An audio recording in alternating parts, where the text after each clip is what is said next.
Now's our chance! Don't pause!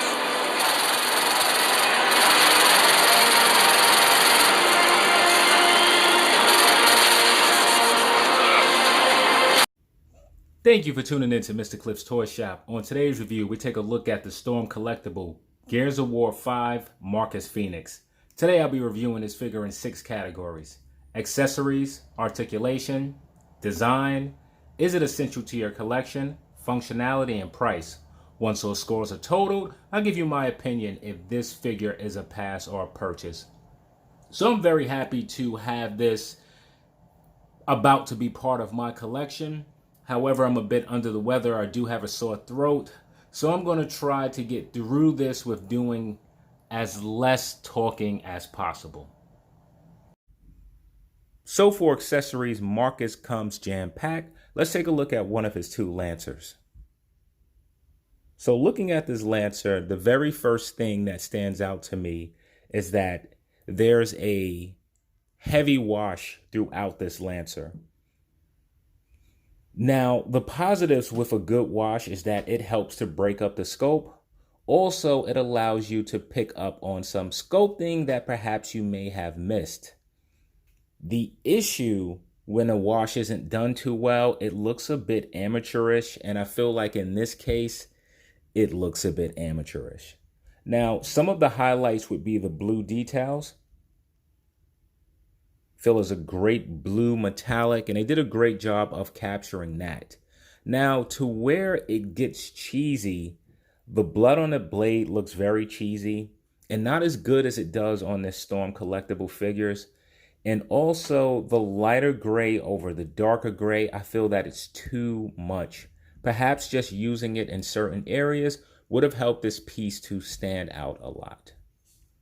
So focusing on the other Lancer, which is this one here, you can see the difference. The grip, well, one grip is on this one, there is no grip on the other, and there's a larger clip. Now, my assumption is that these are 2 different Lancers from 2 different games. However, I'm not sure of that, so if you know, please let me know. And with this Lancer, this is perhaps my favorite out of the 2, being that this one doesn't have that heavy wash and it looks a bit more realistic than the other. So moving on, we also get a shotgun, which is sculpted very well. And this has a bit of a heavy wash as well, but I feel that it looks better on this than it does with that Lancer. And then you have some rounds, which are painted exceptionally well. The gold really looks good, broken up by black and some blue. And for that to be so small, there doesn't appear to be any bleeding. So that is a great job. We also have a small pistol. And I just want to show like where they really did well with the paint. The blue, they really managed to get these areas, and they are very small, but it's no bleeding. The blue is precisely where it should be. And we also get a blade, which is sculpted well. The paint is metallic, a dark handle with some subtle weathering. See, let me zoom in for a moment. The subtle weathering here to me looks much better than the overspray. So I'm very happy with the way the handle looks. So continuing on, let's just jump to one of the hands. He comes with 8 hands in total. The hands are sculpted well and painted well enough. He's wearing gloves, so sometimes you don't get those real lines that you would see on a normal hand. And we get 3 head sculpts, which I'm very happy to have. So I believe that this is the head sculpt from Gears of War 5. So just taking a look at the top of it, there's a seam which comes across.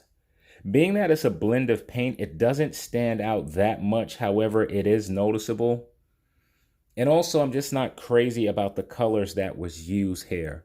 It appears to be a darker gray and either a whitish rather, color. And it really doesn't look that natural. However, the sculpting is done very well. I'm not sure if I'm capturing the eye so good, but the eyes are painted exceptionally well, as well as the brow, and the scarring looks fantastic. And then we have a younger version of Marcus. And again, this scope looks so good. This is Marcus as I remember him. And the bandana is done so well. You can see the lines as it's coming. And even in the back, they made areas to where you can see his hair. So I really like that. Now, the one place up here that's a bit shoddy is the stubble. I wish they would have sculpted some thin holes and maybe painted over that. I think that would have come out better. But here it just looks like some paint has been brushed up, especially right here. So for accessories, 5 different weapons, a combination of hands and 3 head sculpts. You can't want more. So for accessories, I'm going to give Marcus a 10 out of 10. So for articulation, it appears that the head and neck do not move separately. So with the head, it's able to lift up only that much. It's able to look down that much. It can rotate a full 360, and it's a great amount of pivot. The arm is able to kick out about that much on an angle. It's able to rotate. You have an upper bicep cut, and the arms are double jointed, bending in about that much. The wrists are able to rotate. Whoops. They do hinge up and down and side to side. You just have to find the right angle. So now moving on to the torso, I really like this torso. It reminds me of the Marvel Legends Doctor Strange. So you have one floating piece and you have the lower piece. So let's just start with the upper. So you get a great amount of movement. He's able to lean forward that much. Whoop, maybe I pushed it a bit too far. Okay, I was able to snap it back. So he's able to lean backwards about that much. Great amount of pivot side to side. And now moving on to the lower part, you get a great amount of rotation at the waist. So the legs are able to separate only that far. They're able to kick forward about that much, backwards that much. You do have upper rotation, and you do have rotation at the boot. So now with the foot, it's able to extend up only that much. You get much better range down. You also have toe articulation, which goes up but does not go down. And the part that I'm always worried about with Storm collectibles are the ankles. So let's just start with the outside. So there is some pivot. And you get a good amount of pivot on the inside. Sort of on an angle, but it's okay.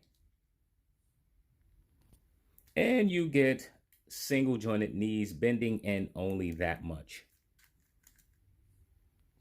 So for articulation, the lack for the head to be able to look up is disappointing. The range in the knee is disappointing.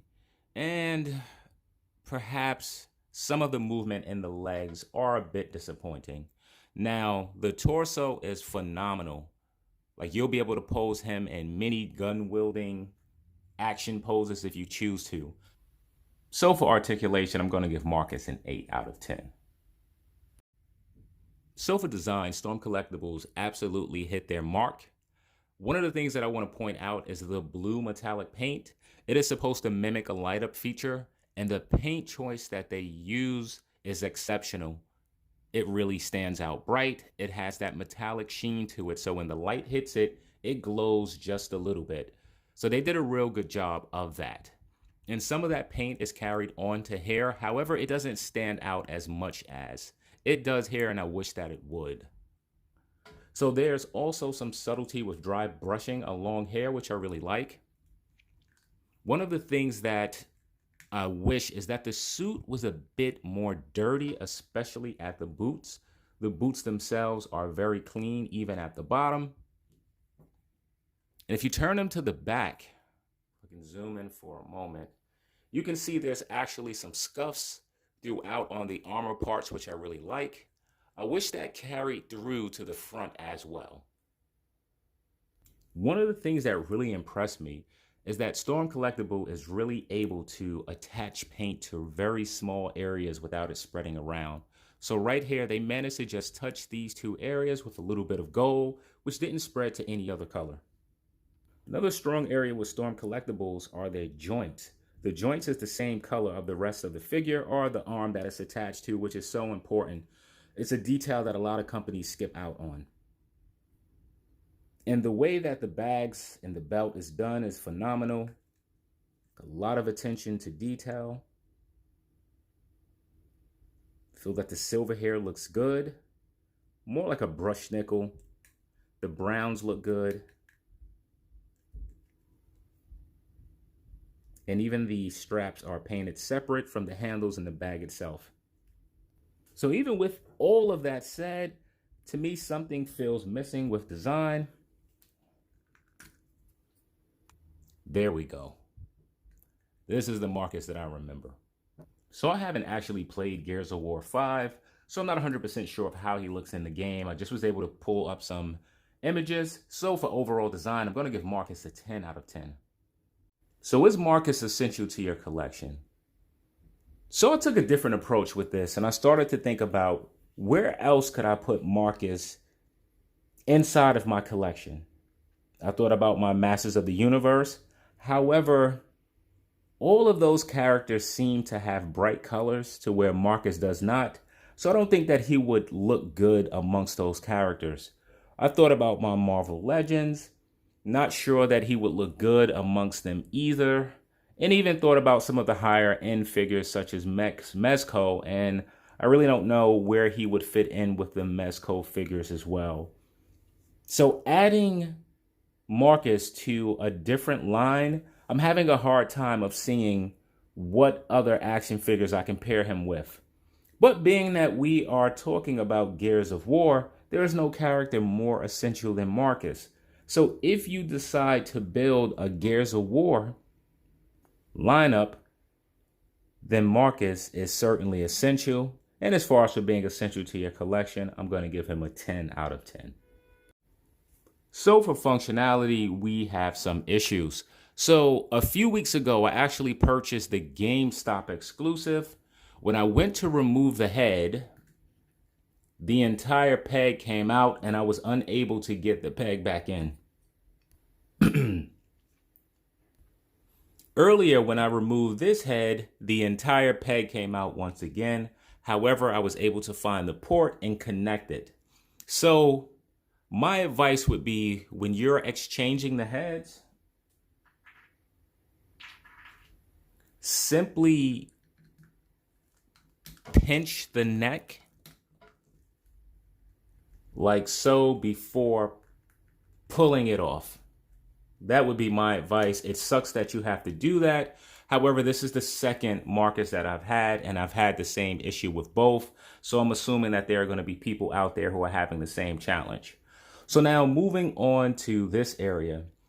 So one of the things Hot Toys does well with their Iron Man figures, they've managed to attach the shoulder pad onto the arm. That allows the shoulder pad to move where the arm moves, allowing free range of movement. This time around, the shoulder pad is attached to some portion of this vest. What that does is restrict the arms from moving. Because if you continue to go backwards, there's a possibility that this part here may rip. So moving on, the belt is a floating piece, but it's not a floating piece that I dislike. It is very sturdy, and to be a belt, it is pretty heavy, and it doesn't just move around freely.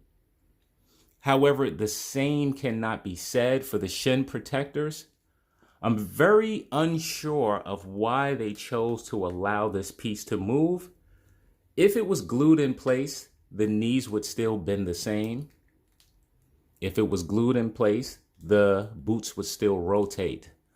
So I am unsure of why they allowed this piece to be loose, and I assure you it does move. So now if you choose to ignore all of that, there's still some other issues. There's absolutely no storage for the weapons.